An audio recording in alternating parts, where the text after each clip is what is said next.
So Prabhudeva side அவர் கண்ணை வச்சு நட்டுவாரு.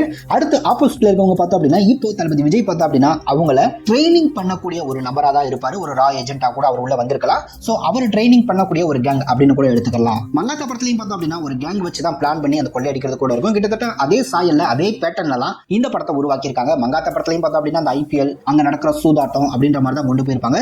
இந்த படத்துலையும் பார்த்தோம் அப்படின்னா ஐபிஎல், ஸோ அங்கதான் கிளைமேக்ஸ் அப்படின்ற மாதிரி தான் இந்த படத்துக்கான ட்ரெய்லரை பார்க்கும்போது தெரியுது. நண்பர்களா இருக்கக்கூடிய இவங்க எப்படி இவருக்கு எதிரியா மாறுறாங்களா இல்லையா அப்படின்ற ஒரு கருத்தை எடுத்துக்கலாம். அதே மாதிரி இந்த படத்துல மெயின் வில்லனா மைக் மோகன் இருக்க போறாரு அப்படின்றத ட்ரெய்லர்ல ரொம்பவே தெளிவா சொல்லியிருக்காங்க.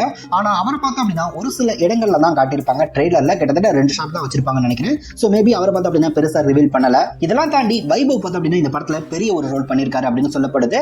ஸோ அவரை பத்தின எந்த விதமான கெட்டப்ஸோ இல்ல அவருடைய கேரக்டர் நேம் அந்த மாதிரி எதுவுமே காட்டல. ஆக்சுவலி இந்த டிவில் அப்படின்ற மாதிரி ஹெல்மெட்ல போட்டு சில பேர் சுத்திட்டு இருக்காங்க. அது கூட அவருடைய கேங்கா இருக்க வாய்ப்பு இருக்கு.